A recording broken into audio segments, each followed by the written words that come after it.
Oh, it's not about the glamour anymore. Movies have become big business in our area. Evidence the announcement just this week about a De Niro film shooting on Tybee Island, and that might just be the tip of a new iceberg. Tim Guidera has a look at our film pedigree and the possibilities for flicks in our future. It was 1962 when Robert Mitchum rambled around downtown Savannah in the thriller Cape Fear. An ironic twist because Mitchum had once been arrested for vagrancy in Savannah, serving hard time on the chain gang. Hello, counselor. Remember me? Nonetheless, with Mitchum in the lead, the star-studded film glimpsed the magic of the city, even in black and white. And Savannah tasted the thrill of celebrity. I think it was my freshman year at BC when Cape Fear filmed here. I remember Robert Mitchum exiting the Armstrong House, and we were there. We were in full dress whites for some reason, and cadets were having him sign the white hats. Now, it used to be I ran to get where I was going. I never thought it would take me anywhere. What followed was a spectacular, though sporadic, relationship for the area with movies.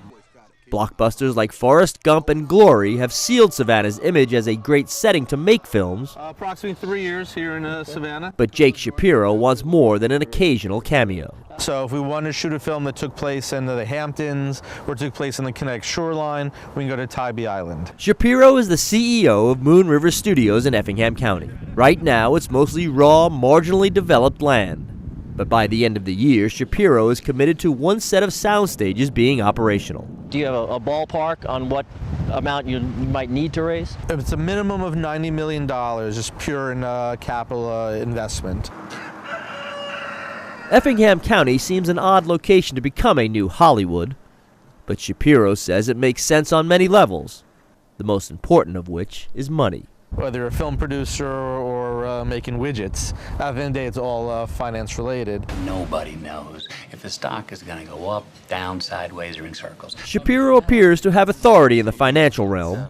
He's a contemporary, for good or ill, of Jordan Belfort, the character who inspired The Wolf of Wall Street. I've raised in the hundreds of millions of dollars in finance. Georgia has become a hotbed of movie making in America. In fact, it's the nation's second leading state for movie production. What's fueling the explosion in the film business in Georgia, simply put, is a tax credit. The term tax credit is misleading because it has little to do with saving taxes on future movie profits as you might think.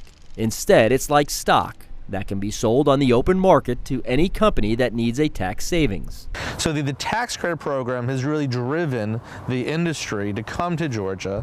The cost of producing in California with the unions has really driven a lot of those film productions out of the state. So money's bringing movies to Georgia, but the market is dominated by Atlanta. Will we ever be as busy as Atlanta? No, we won't, for a number of reasons. One, it's one flight from LA to Atlanta. Now, having said that, we're improving here by training crew. This is kind of the newest part of SCAD, I guess, we're seeing. Yes. Providing the skilled personnel to make movies is what SCAD animation professor Brad Schindler is all about. In Montgomery Hall, Schindler proudly points out that a student never has to leave the grounds to get the training and opportunities to work in film. It's become known as a place where people are studying the industry, learning the industry, and going into the industry. Yes. Faculty members have connection in the industry still.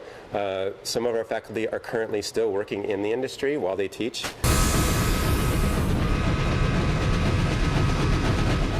Schindler himself has legitimate credentials, having worked on Polar Express, as well as Harry Potter and the Sorcerer's Stone. Oh, woo! Head rush! So cute. It's like a little baby unicorn.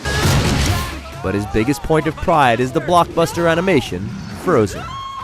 When we had a screening of Frozen in Forsyth Park, it was really wonderful because on the screen before the movie started was a list of 30 SCAD alumni who worked on Frozen. The success on a mega hit helps prove Schindler's point.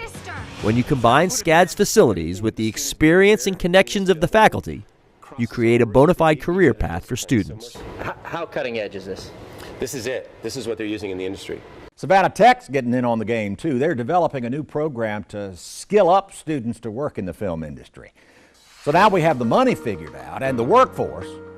But why would a producer choose Effingham over Fort McPherson outside of Atlanta?